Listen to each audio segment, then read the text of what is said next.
లూకాసు వార్త 4వ అధ్యాయము, లూకాసు వార్త 4వ అధ్యాయము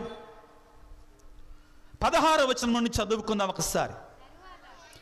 తరువాత యేసు తాను పెరిగి పెద్దవాడైన నజరేతునకు వచ్చి అలవాటు చొప్పున విశ్రాంతి దినమున ప్రార్థనా మందిరమునకు వెళ్ళాను. హల్లెలూయా, ప్రైజ్ ది లార్డ్, హల్లెలూయా, హల్లెలూయా. జాగ్రత్తగా ఆలకించండి. యేసు ప్రభు ఏం చేస్తున్నాడు? విశ్రాంతి దినమున ఏ చొప్పున, అందరూ చెప్పండి, ఏ చొప్పున, అలవాటు చొప్పున ఎక్కడికి వెళ్ళాడు? విశ్రాంతి దినమున ఎక్కడికి వెళ్ళాడు? మనం ఏం చేస్తాం? అలవాటు చొప్పున ఆదివారం మటన్ షాప్కి వెళ్తాం. ఎక్కడికి వెళ్తామండి? పూజ ఎన్ని గంటలకు ఇస్తాం? ఇక్కడ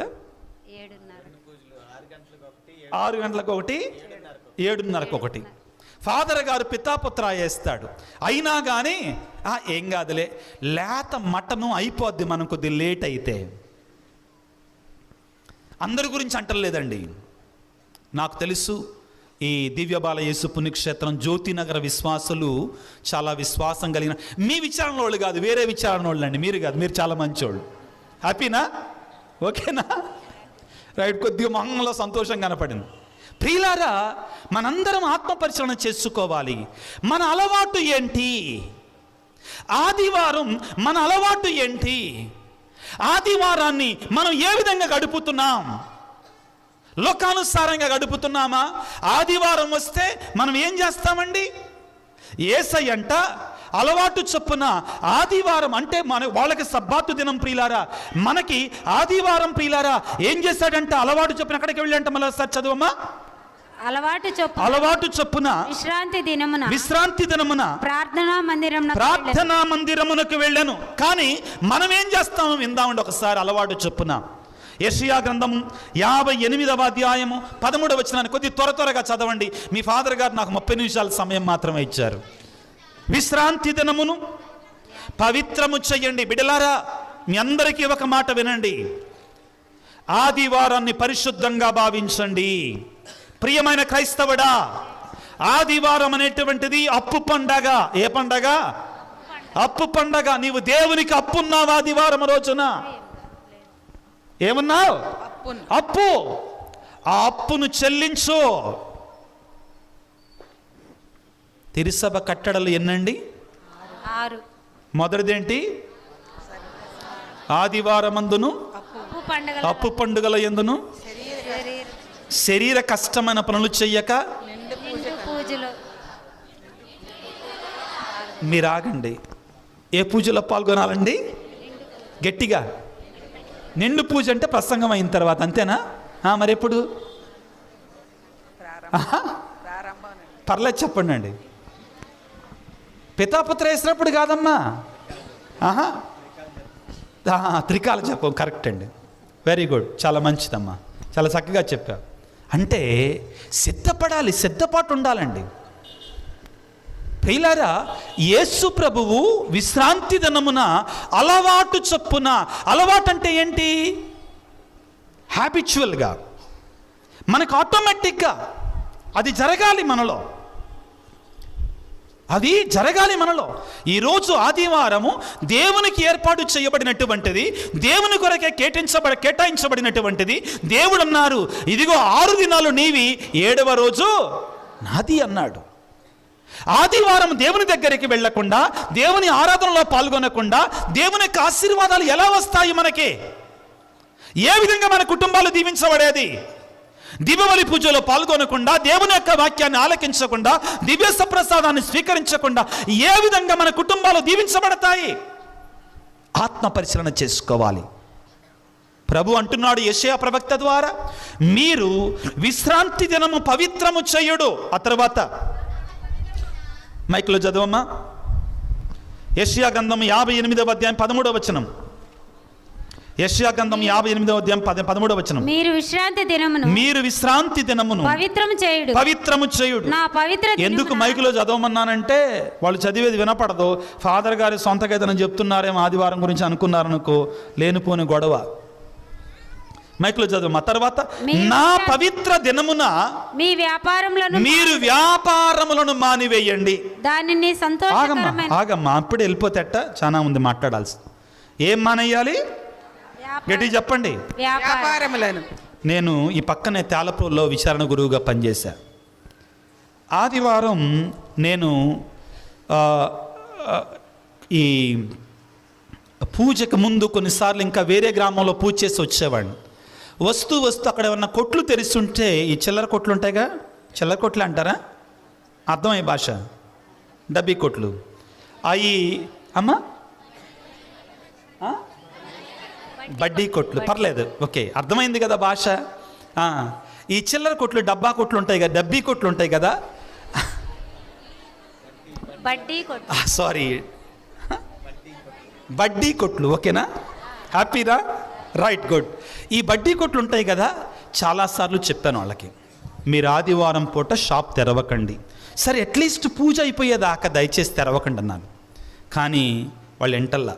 ఒకరోజు నేను వెళ్ళిపోయి పూజలో వస్తా కారు ఆపి ఆ షాప్లో ఉన్నాయి మొత్తం నా కారులో వేసేసుకున్నా. వాళ్ళు వచ్చి గొడవ పెడతాను, ఎవరిని వినలేదు. షాపులో వేసేసుకొని కారు తీసుకొచ్చి పార్క్ చేసేసి పూజ మొదలుపెట్టా. పూజ మొదలుపెట్టిన తర్వాత గొడవ. నేనన్నా మీకు కావాలంటే పోలీస్ కేసు పెట్టుకోండి నా మీద, కానీ నా విశ్వాసులు ఆదివారం పూజ అయ్యే వరకు వ్యాపారం చేయడాన్ని నేను ఊరుకోనని చెప్పాను. మీకు ఇష్టం లేకపోతే కేసు పెట్టుకోండి నా మీద, జైల్లో కూర్చుంటా పోయి. నా విశ్వాసులు దేవుని యొక్క వాక్యానుసారంగా జీవించకపోతే నా బాధ్యత. యెహెజ్కేలు గ్రంథంలో ఏమంటాడు, ఒకవేళ నీవు కాపరిగా ఉన్నప్పుడు నీ బిడ్డలను హెచ్చరించు, లేకపోతే ఆ పాపం నీకు తగులుకుంటుందని అన్నాడు. కాబట్టి మొదటిగా ఏం మానేయాలంటే అండి, మనం ఏం మానేయాలి, వ్యాపారాలు మానివేయాలి. ఆ తర్వాత చదువు త్వరగా, దానిని సంతోషదాయకమైనదిగా చెయ్యాలి. ఆదివారాన్ని ఎలాగ ఉంచాలి మనం, ఎలాగా సంతోషదాయకంగా ఉంచాలి?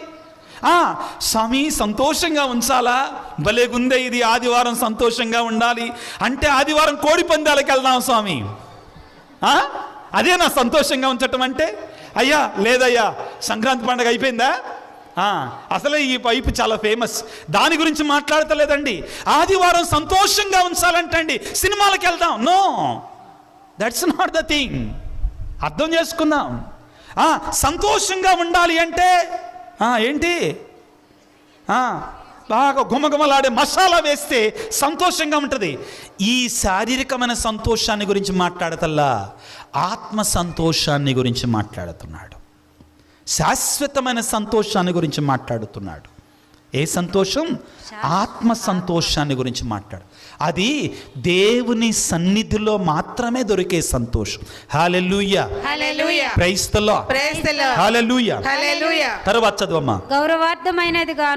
గౌరవప్రదమైనదిగా చూడాలి మనం ఆదివారాన్ని. ప్రియ క్రైస్తవుడా, you are a son of the king. నీవు రారాజు యొక్క కొడుకువి. క్రైస్తవుడు ఒక రాజరికపు గురుకులము, పవిత్రమైన జనం, ఆ పరిశుద్ధంగా ఉండాలి, ఆ రాజరికపు గురుకులముగా ఉండాలి క్రైస్తవుడు. పేతురు గారు పలికినట్లుగా మనం ఆ విధంగా చూడాలి, మన జీవితాన్ని పరిశుద్ధంగా చూడాలి, గౌరవప్రదంగా మనం జీవించాలి క్రైస్తవులంగా. చదువమ్మ తర్వాత. ఆ దినమున ప్రయాణమును ఏం మానుకోవాలి, ప్రయాణాలు మానుకోవాలి. అదేంటో కానీ మన క్రైస్తవులకి ఎక్కడ లేని ప్రయాణాలు ఆదివారమే వస్తాయండి. ఎక్కడ లేని ప్రయాణాలు ఆదివారమే వస్తాయి. ఈ పిల్లలు బాధపడతారేమో మళ్ళా, ఈ ఫాదర్ గారు చెప్పే ప్రసంగం చూస్తుంటే మా అమ్మా నాన్నలను ఆదివారం మా దగ్గరికి రానిచ్చేటట్టుగా లేడు. ఎన్నో ఆదివారం అమ్మా? మొదటి ఆదివారమా, సెకండ్, థర్డ్. ఈ ఫాదర్ గారు వాక్యం చూస్తుంటే మా అమ్మా నాన్నలను మా దగ్గరికి రానిచ్చేటట్టు లేడుగా అనుకుంటున్నారేమో. అమ్మ, మా ఉద్దేశం అది కాదమ్మా, ఏదేదో పనికిరానటువంటి ప్రయాణాలు. ఆ తర్వాత మన గురించి చెప్తున్నారండి. అమ్మా, మన బ్యాచ్ గురించి చెప్తున్నాడు, వినండి. గట్టి చదువమ్మా. పనిని ముచ్చట్లు చెప్పుకొనుటను మానుకొనుడు. ఏం మానేయాలి? గట్టిగా ముచ్చట్లు చెప్పుకోవటం మానేయండి అమ్మా. ఆదివారం ఏం మానేయాలి? స్వామి ఏదన్నా అడగండి, అది మాత్రం మా వల్ల కాదు స్వామి, అది ఆపడం మా వల్ల కాదు. ఇదన్నీ కూడా మన ఆత్మీయ జీవితాన్ని గురించి మాట్లాడుతున్నాడు. ప్రియ దేవుని బిడ్డ, ఈ రోజున ఆత్మ పరిశీలన చేసుకో. దేవుని దీవెన, దేవుని యొక్క ఆశీర్వాదం మనకి రావాలి అంటే మనం ఏ విధంగా గడపాలి? ఆదివారాన్ని ఏ విధంగా గడపాలి దేవుని యొక్క సన్నిధానములో? ప్రియులారా, యేసు ప్రభు అట సబ్బాతు దినమున అలవాటు చొప్పున ఎక్కడికి వెళ్ళాడు? ప్రార్థనా మందిరానికి వెళ్ళాడు. నీవు నేను ఏ విధముగా ఉన్నాం? ఏ విధముగా జీవిస్తున్నాం? తలల వంచి చిన్న ప్రార్థన చేసుకుందాం. సర్వశక్తిమంతుడా, సర్వోన్నతుడా, ప్రేమామయుడా, ఈనాడు మీరు మాకు ఇచ్చినటువంటి ఈ వాక్యాన్ని బట్టి మీకు వేలాది వందనాలు, స్తుతులు, స్తోత్రాలు. ఓ అద్భుత బాలయేసువా, మా ప్రార్థనను ఆలకించయ్యా. ఈ ఆధునిక ప్రపంచంలో ఎంతోమంది బిడ్డలు ప్రభువా వేదనతో, కష్టాలతో, కన్నీటితో నాకెవరున్నారు తోడు, నన్ను కాపాడేవారెవరు అని వేదనాపూరితమైనటువంటి బిడ్డలుగా మిగిలిపోతున్నారు. అనేక సమస్యలు, అనేక ఇబ్బందులు, అనేక రకాలైన సవాళ్ళు ప్రభువా, గొప్పవారికి, పేదవారికి, ధనవంతులకి, సామాన్య ప్రజలకి అందరూ కూడా ప్రభువా భయంకరమైన వేదనలతో పీడించబడుతున్నారు తండ్రి. ఓ దివ్య బాలయేసువా, మమ్మల్ని సందర్శించండి నాయన, మా కుటుంబాలను సందర్శించండి నాయన. నీ అద్భుత శక్తిని ప్రభువా మా గృహాలను నింపండి ప్రభువా. నన్ను ఎవరు ఎక్కువగా ఆరాధిస్తే నేను వారిని ఎక్కువగా దీవిస్తానని పలికిన దేవా, నిన్ను ఆరాధిస్తున్నామయ్యా, నిన్ను పూజిస్తున్నామయ్యా. మా కుటుంబాలకు నాదుడివిగా, మా కుటుంబాలకు తండ్రివిగా మీరుండండి ప్రభువా. ఈ రాత్రికాల సమయంలో ఓ దివ్య బాలయేసువా, అనారోగ్యముతో, దీర్ఘకాలిక వ్యాధులతో, బాధలతో ఉన్నటువంటి వారిని నీ పాదాల సన్నిధిలో ఉంచుతున్నాను తండ్రి. నీ అద్భుత శక్తితో ప్రభువా వారికి స్వస్థతను దయచేయి ప్రభువా. కుటుంబాల్లో సమస్యలతో ఉన్న బిడ్డలను దీవించండి నాయన. చదువుకునే బిడ్డలకు మంచి జ్ఞానాన్ని దయచేయండి ప్రభువా.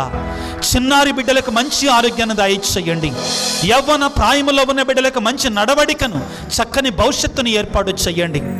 గురువులు, మఠవాసులని, మరి ముఖ్యంగా ఈ విచారణలో పనిచేస్తున్నటువంటి మా విచారణ గురువు డీకన్ బ్రదర్ గారు, మా సిస్టర్స్, వారికి సహాయం చేస్తున్న వారందరిని దీవించండి. వారు చేస్తున్నటువంటి విద్య, వైద్య, సాంఘిక సేవలను దీవించండి నా తండ్రి. మా విచారణలో ఉన్నటువంటి ఉపదేశులను, ఉపాధ్యాయులను ప్రభువా, సంఘ పెద్దలను, మరిదల సభ్యులను, యూత్ మెంబర్స్ను ప్రత్యేకంగా దీవించండి ప్రభువా. వృద్ధాప్యములో ప్రభువా మాకెవరు తోడున్నారు, మమ్మెవరు చూసుకుంటారు, కుమారులు కుమార్తెలు మమ్మ విడిచిపెట్టిపోయారు అని వేదనతో, బాధలతో మునిగినటువంటి వారికి నీ ఓదార్పును, నీ ధైర్యాన్ని, నీ ఆశీర్వాదాన్ని దయచేయండి. ప్రత్యేకమైన రీతిలో ప్రభువా ఈనాడు ఈ దివ్య బాలయేసు యొక్క మహోత్సవాలలో పాల్గొనడానికి విచ్చేసినటువంటి ప్రతి బిడ్డను ప్రభువా 30 60 100 ఆనందముతో, సంతోషముతో, నీ శాంతితో, సమాధానముతో నింపమని మానాథుడైన అద్భుత బాలయేసు అతి పరిశుద్ధ నామమున అడిగి వేడుకొనుచున్నాము తండ్రి. ఆమేన్.